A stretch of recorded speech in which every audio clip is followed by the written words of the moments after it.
This story is titled, My Mother Wants Me and My Siblings. To forgive our older brother for stealing our other brother's fiancé. Years later, karma hit them so hard and now they are begging. Hey everyone, we put a lot of time and effort into finding these stories to keep bringing you the best content. If you enjoy what we do, it would mean the world if you hit that subscribe button. Your support really makes all the difference and keeps this journey going strong. Thanks so much for being here with me. Now let's start the video. OP starts by saying, I've always thought my family was different. Not in some dramatic movie-style way or anything, but just in how tight we were. Growing up, we had this unspoken rule about loyalty that our parents drilled into us like it was the most important thing in the world. Blood is thicker than water was practically the family motto. Our parents would always say that when they were gone, the only people we could truly rely on were each other. They had this weird way of teaching us about loyalty that looking back was kind of extreme. If one of us snitched on a sibling, it didn't matter who was in the wrong. Both of us would get punished. Like, if Mike stole candy and I tattled, we'd both lose TV privileges for a week. My mom would say, the problem isn't the candy, it's the broken trust. It made no sense to me as a kid, but now I get it. They weren't trying to raise perfect kids. They were trying to raise a family that stuck together no matter what. The thing is, it actually worked. My siblings and I grew up really close. There's Mike, the oldest at 29, who always had this golden aura around him. He was the typical firstborn son type, athletic, popular, and charming. He was the guy everyone wanted to be or be with. Then there's my older sister, Anna, who's 26 and probably the most level-headed of all of us. She's the one you go to when you need advice or someone to help you figure out your life. Luke, 25, is my closest sibling. He's the quiet one, but not in a shy way. He's just thoughtful. And then there's me, the baby of the family at 22, who probably knows way too much about everyone's drama because I'm the one they all vent to. Out of all of us, Luke always felt like he had the most to prove. He wasn't as naturally talented as Mike or as academically gifted as Anna. Everything he achieved, he worked for. While Mike breezed through life, Luke was grinding to get noticed. I think that's why we bonded so much. I saw how hard he tried, and I respected the hell out of him for it. Mike, though, Mike was just that guy. You know the type, the star quarterback who dated the head cheerleader and somehow still aced his math tests. Even as a kid, he had this air about him, like he was destined for bigger things. People were drawn to him, and he loved the attention. But while everyone else saw him as perfect, we knew he could be selfish. He wasn't mean or anything, just thoughtless. He'd take the last slice of pizza without asking or borrow your stuff without returning it. Small things that added up over time. But because he was Mike, no one ever called him out on it. My parents definitely played favorites, even if they didn't mean to. Mike could do no wrong in their eyes. If he got in trouble at school, it was the teacher's fault for not understanding him. If he slacked off at home, they'd say he was just tired from football practice. Luke, on the other hand, had to fight for every scrap of attention. If he brought home a B on his report card, my dad would ask why it wasn't an A. If he made the basketball team, Mike would joke that he was only on the bench. I could see it hurt him, even if he tried to laugh it off. But despite all that, Luke idolized Mike. He wanted so badly to impress him, to be seen as an equal. He worked out religiously to keep up with Mike's physique and even joined the same gym as him. He'd ask Mike for advice about girls, even though Mike's advice was always terrible. It was like he was chasing this impossible standard, trying to prove he was just as good, if not better. And honestly, I think Mike liked having Luke look up to him. It fed into his ego. For a while, though, everything seemed fine. Luke found his own way to stand out, working a great job and building a life he could be proud of. And then he met Sarah. Sarah was, well, she was perfect for Luke. At least that's what we all thought at the time. She was smart, funny, and kind of nerdy in a way that matched Luke's personality. She brought out this side of him that we hadn't seen before. More confident, more relaxed. When he proposed to her after 2 years of dating, we were all over the moon. He was the first of us to get engaged, and it felt like a milestone for the whole family. Even Mike seemed genuinely happy for him, which should have been my first red flag. Looking back, there were signs. Mike and Sarah got along a little too well. At first, it seemed harmless. Sarah was bubbly and outgoing, and Mike was his usual charming self, but sometimes their jokes felt like inside jokes, ones Luke wasn't part of. They'd sit next to each other at family dinners and talk like old friends. Luke never said anything, but I could tell it bothered him. He'd glance at them with this look I couldn't quite read. I didn't think much of it at the time because, like I said, loyalty was everything in our family. The idea that Mike would betray Luke in any way was unthinkable. We were raised to have each other's backs, no matter what. And Sarah?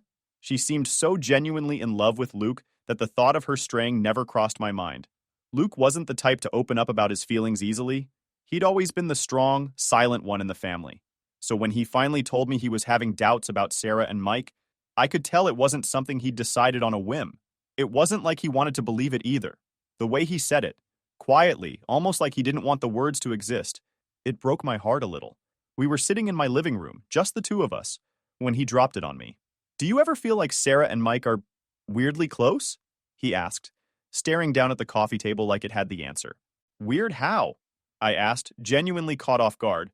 "I don't know," he said, rubbing the back of his neck.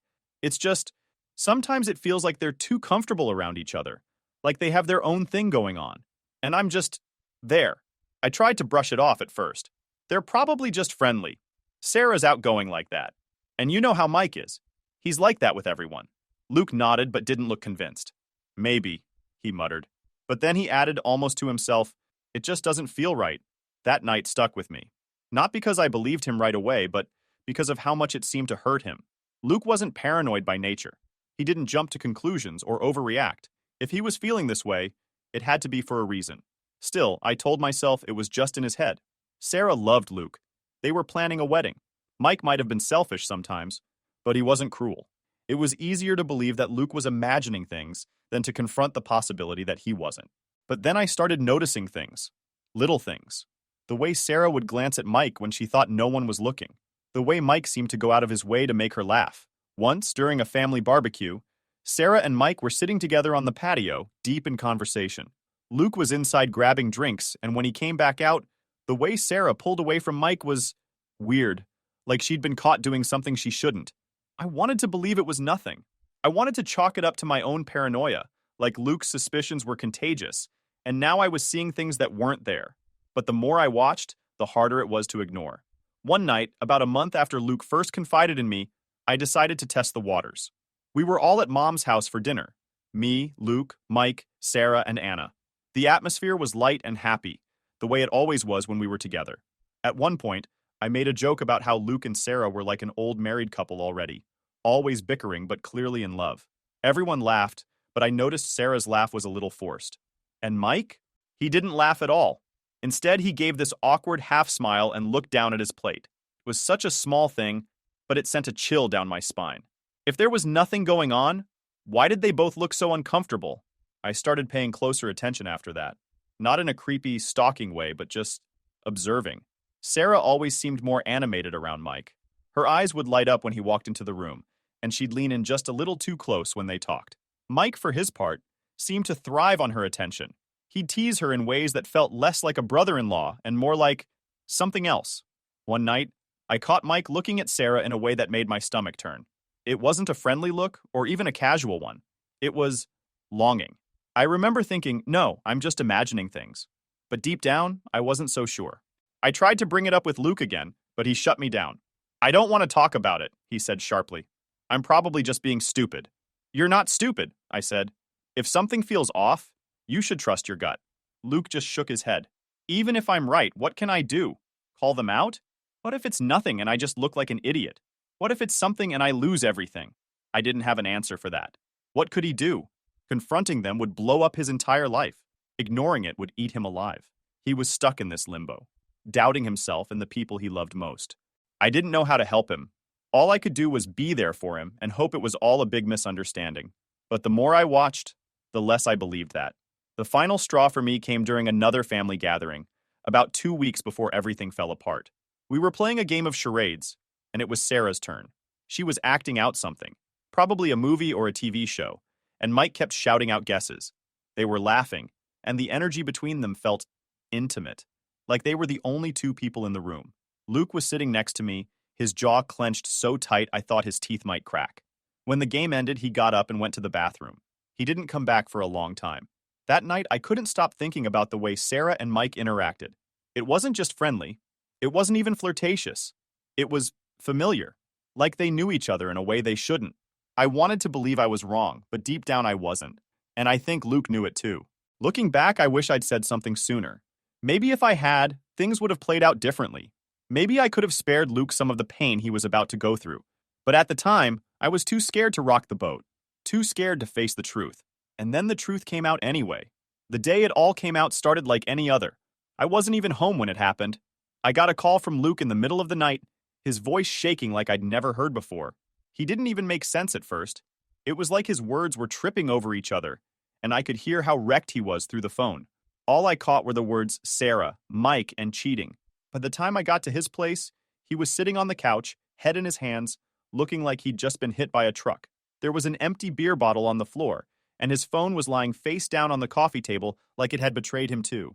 When he finally looked up at me, his eyes were red and swollen, and it was clear he hadn't stopped crying for hours. "She left," he said, his voice hoarse. "She fucking left." "What do you mean she left? Where did she go?" I asked, trying to piece it together. "To Mike's." He spat the name out like it physically hurt him.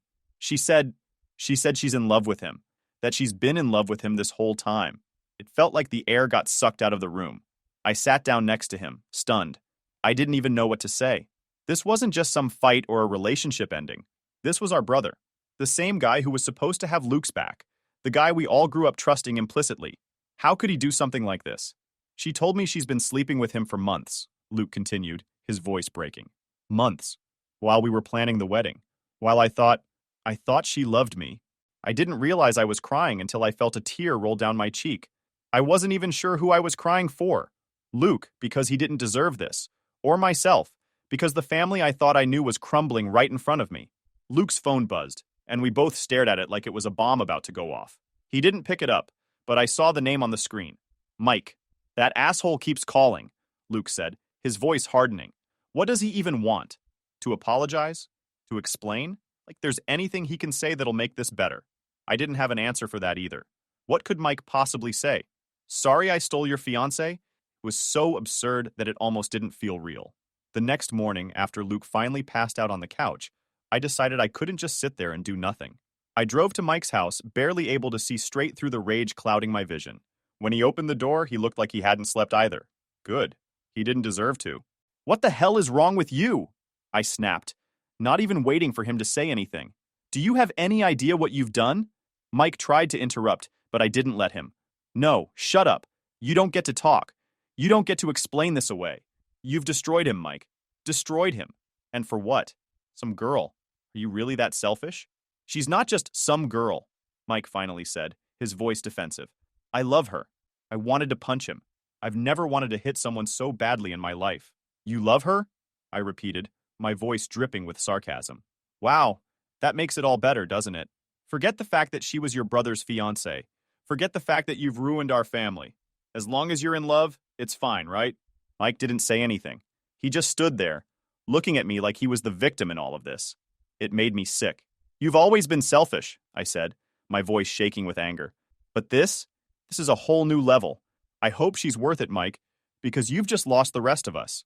And with that, I walked away. I didn't wait for him to respond because, honestly, I didn't care what he had to say. There was nothing he could say that would make this okay. When I got back to Luke's place, he was awake and sitting at the kitchen table, staring at his phone. He looked up at me, his eyes hollow. "Did you talk to him?" he asked. "Yeah," I said. It didn't help. Luke nodded like he expected that. "I don't think I can ever forgive him," he said quietly. "Or her." "You don't have to," I told him. "You don't owe them anything." Over the next few days, the news spread to the rest of the family. Anna was furious. Our dad was livid. He called Mike and tore into him, saying he was no son of his anymore. Our mom, though, she had a different reaction. "He's still your brother," she said when I talked to her. "People make mistakes. He's in love. You can't blame him for that." "Can't blame him?" I shot back. "He betrayed Luke. He betrayed all of us. How can you just brush that aside?" "Because he's my son," she said, her voice firm. "And I won't turn my back on him." It was like a slap in the face. How could she defend him after what he'd done? How could she expect the rest of us to just move on? But that's exactly what she did. She started visiting Mike and Sarah, acting like everything was fine, like our family hadn't been ripped apart. And every time she tried to get us to forgive him, it felt like she was choosing Mike over the rest of us. Over Luke. I wish I could say that was the end of it, but it wasn't. This wasn't something that could be swept under the rug. It was a betrayal that cut too deep, one that left scars none of us could ignore. And as much as I wanted to move on, to pretend like it didn't matter, I couldn't. Because every time I looked at Luke, I saw the damage Mike and Sarah had done, and it wasn't something any of us would forget. The fallout from Mike and Sarah's betrayal was like a slow-motion car crash. You see it coming, but there's no way to stop it. It didn't just ruin Luke, it tore our entire family apart.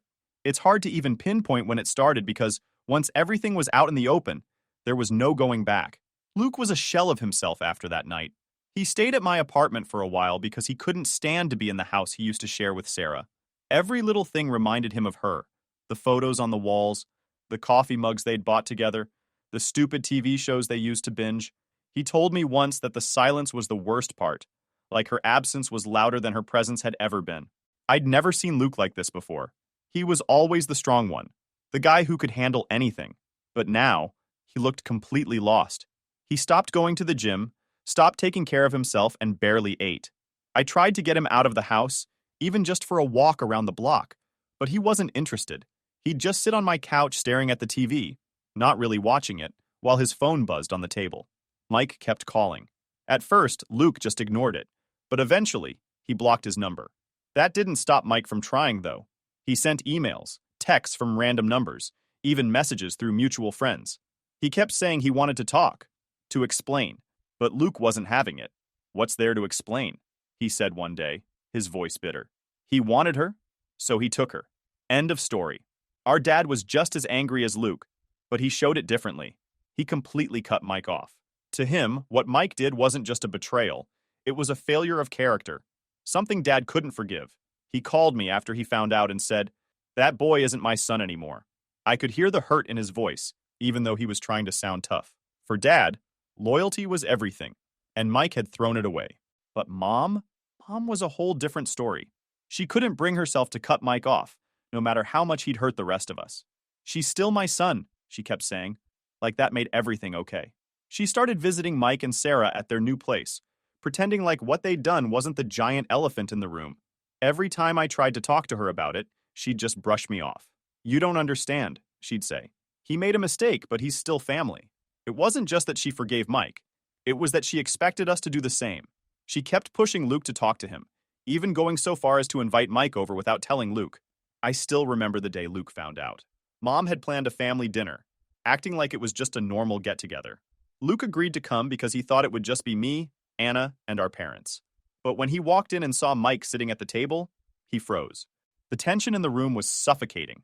Luke didn't say a word. He just turned around and walked out. I followed him outside, where he was pacing back and forth, his hands clenched into fists. "Why would she do this?" he asked, his voice shaking with anger. "Why would she think this is okay?" I didn't have an answer.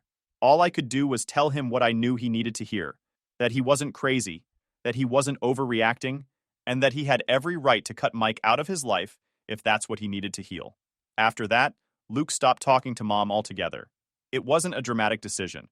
There was no big fight or tearful goodbye. He just stopped picking up her calls. I think it hurt him more than he let on, but he couldn't keep dealing with her constant attempts to reconcile him with Mike. It was like she couldn't understand that some things can't be fixed. Anna handled things differently. She was furious, but in her quiet, calculated way. She told Mike exactly what she thought of him in one scathing phone call, and then blocked his number. She still talked to Mom, but their relationship became strained. Every time Mom brought up Mike, Anna would shut her down. "He's dead to me," she told her once. "Stop trying to bring him back." As for me, I was somewhere in the middle. I couldn't forgive Mike, but I couldn't bring myself to cut Mom off completely, even though her actions felt like a betrayal too. She kept trying to play the peacemaker, but all she was doing was making things worse.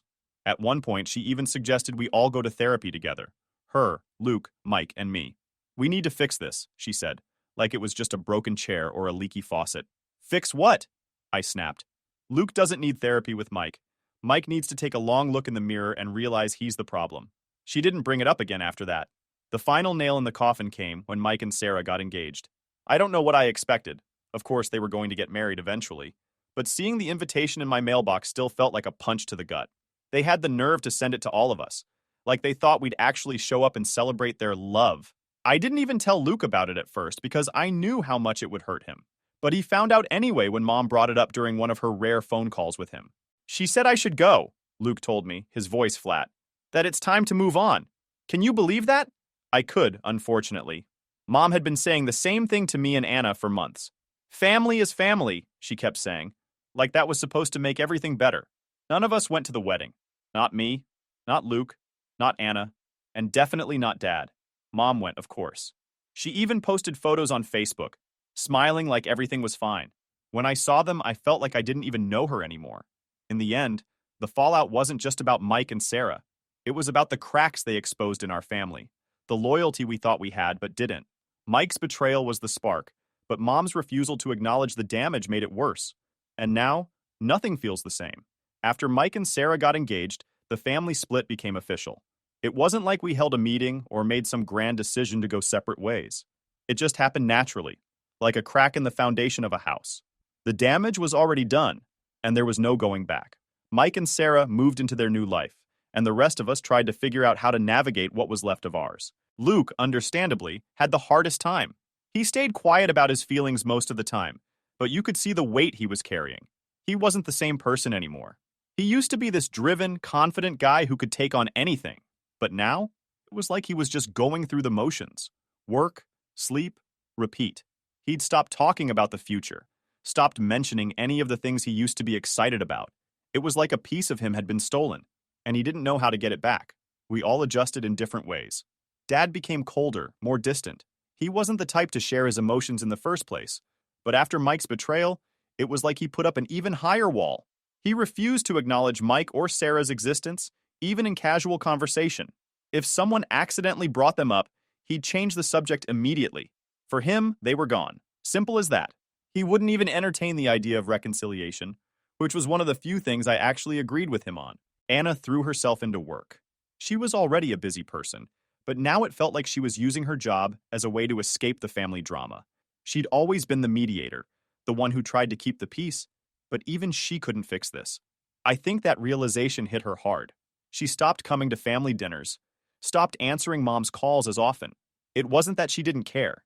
It was more like she couldn't deal with it anymore. And then there was Mom. Out of everyone, she seemed the most determined to pretend like everything was fine. She kept reaching out to Mike and Sarah, acting like they hadn't done something unforgivable. I'd hear about her visiting their place or going out to lunch with them, and every time it felt like a slap in the face. It wasn't just that she forgave them. That was bad enough. It was that she expected the rest of us to do the same. She kept saying things like, "You can't stay mad forever," and "We're still a family," like repeating it enough times would make it true. One time, she even suggested having a family reunion. "We need to start fresh," she said, like it was that simple. I laughed when she brought it up, not because it was funny, but because I couldn't believe she actually thought that was a good idea. "Mom, no one wants to start fresh with Mike," I told her bluntly, especially not Luke. "Well, he needs to," she said, her tone sharper than I expected. "Holding on to all this anger isn't healthy. Maybe he's not ready to forgive the brother who stole his fiancé?" I shot back. "Did you ever think of that?" She didn't have an answer, but I could tell she was frustrated. I think part of her was angry at us for not letting go, but the bigger part of her was angry at herself for not being able to fix it. She wanted everything to go back to the way it was before, but that wasn't possible. The divide wasn't just emotional, it was physical too. Luke eventually sold the house he'd shared with Sarah and moved to a new apartment on the other side of town. I helped him pack up his stuff, and it was one of the most depressing days of my life. Every box we taped shut felt like another piece of his old life being erased. He didn't say much while we were packing, but at one point, he held up a photo of him and Sarah from when they first got engaged. He stared at it for a long time before finally throwing it in the trash. "Good riddance," he muttered, but I could hear the pain in his voice. Anna moved too, taking a job in another city about an hour away. She said it was for her career, and maybe that was part of it, but I think she also just needed to get away from all of this. She still visited sometimes, but not as often as she used to. I missed her, but I couldn't blame her for leaving. If I had the chance to escape, I probably would have done the same. As for me, I felt stuck. I couldn't leave because I felt like someone needed to stay behind and hold the pieces together, even if it was a lost cause. I kept in touch with Luke, saw Dad regularly, and talked to Anna whenever she had time. But Mom, our relationship became strained. Every conversation with her felt like a tug of war. She'd try to convince me to reach out to Mike, and I'd try to convince her to stop pretending like nothing was wrong. Neither of us ever won. The worst part was that Mike and Sarah didn't seem to care about the damage they'd caused. They were living their lives, posting happy photos on social media, acting like they hadn't torn the family apart. It was infuriating. I wanted to call them out, to tell them how selfish they were being, but I knew it wouldn't make a difference. People like them don't see themselves as the villains. In their minds, they were just two people in love, and the rest of us were the problem for not accepting it. The divide grew wider with every passing month. Birthdays, holidays, family milestones, they all became sources of tension. If Mom invited Mike and Sarah, the rest of us refused to go. If she didn't invite them, she'd spend the entire time sulking about how incomplete the family felt. It got to the point where we just stopped having family gatherings altogether. It was too complicated, too messy. Looking back, I don't think any of us really knew how to deal with what happened. We were all grieving in our own ways, not just for the relationships we'd lost, but for the family we thought we had. It's hard to explain, but when someone you trust betrays you like that, it changes everything. It makes you question the foundation of everything you believed in. And for our family, that foundation was loyalty. It was the one thing we always thought we could count on, the thing our parents had drilled into us from the beginning. But Mike shattered that. He didn't just betray Luke, he betrayed all of us. And no matter how much Mom wanted to pretend otherwise, there was no fixing it. It's funny how life works sometimes. You think the story is over, the damage done, and then it throws another twist at you, one you didn't see coming but maybe should have. That's exactly what happened with Mike and Sarah. After everything they put Luke through, after all the bridges they burned, karma decided to show up. And when it did, it hit Mike like a freight train.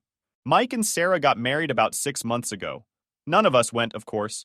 Not me, not Luke, not Anna, not Dad. Mom was the only one from our side of the family there, playing proud mother and pretending like everything was fine. She even sent us photos of the ceremony, like we were supposed to be happy for them. I didn't open them. None of us did. As far as we were concerned, Mike and Sarah were out of our lives for good. For a while, it seemed like they were living their perfect little life. They bought a house together, started planning a future, and plastered their social media with pictures of how happy they were. I'd be lying if I said it didn't bother me. After everything they'd done, seeing them so carefree felt like a slap in the face. But I told myself it wasn't worth my energy. They could have their fake happiness. I just wanted them to stay far away from us. Then, a few weeks ago, it all came crashing down. I didn't find out from Mike directly. Of course not. He hasn't spoken to any of us in over a year. It was Mom who called me, her voice frantic and shaky. Mike needs us, she said, like that was supposed to mean something. What are you talking about? I asked, already annoyed. It's Sarah, she said. He caught her cheating. For a second, I didn't say anything. I was stunned, but not for the reason Mom probably thought. It wasn't shock. It was something closer to dark amusement. I couldn't help but think, well, isn't that ironic? Let me guess, I said finally. With his best friend? Mom gasped. How did you know? I laughed. I actually laughed, even though it probably wasn't the right reaction. Because that's exactly what he did to Luke, I said. Looks like karma finally caught up with him. Mom didn't appreciate that. She started going on about how heartbroken Mike was, how he needed his family now more than ever, how we should all rally around him to support him through this. He made a mistake, she said, as if we hadn't heard that line 1,000 times before. But he's still your brother. Mom, I said, cutting her off. Mike didn't just make a mistake. He destroyed Luke. He tore this family apart. And now you want us to feel sorry for him because Sarah did to him what he did to Luke? Are you serious? He's hurting, she insisted. He didn't deserve this. Neither did Luke, I snapped. But you didn't seem to care about that when it was happening. Mom got quiet after that, but I could tell she wasn't giving up. She kept calling, trying to guilt us into reaching out to Mike. She even tried to play the family card again, saying we needed to come together and forgive. But for once, none of us budged. Not Luke, not Anna, not Dad. We were all on the same page. Mike made his bed, and now he had to lie in it. The thing is, I don't feel sorry for him. I can't. This is exactly what he brought on himself. He betrayed Luke in the worst possible way, and now he's getting a taste of his own medicine. I hate to say it, but there's a part of me that feels satisfied knowing he finally understands what he put Luke through. Maybe that makes me a bad person, but after everything that's happened, I don't care anymore. Luke, though, Luke surprised me. When I told him about what happened, I expected him to be angry, or maybe even happy that Mike was suffering. But he just shrugged. Figures, he said, like it didn't even matter to him anymore. Sarah's always been like that. He just didn't want to see it. Does it make you feel better? I asked, curious. He thought about it for a moment before shaking his head. Not really. It doesn't change anything. He's still out of my life, and that's not going to change. Luke's response made me realize how far he's come. He's not angry anymore. Not at Sarah, not at Mike. He's moved on in a way I'm not sure I have. For him, this isn't about revenge or karma. It's just another chapter in a story he's already closed the book on. Anna, on the other hand, had a lot more to say. Serves him right, she said when I told her. I hope it hurts as much as it hurt Luke. Mom wants us to support him, I added, rolling my eyes. Anna actually laughed. Yeah, that's not happening. If Mom wants to coddle him, she can.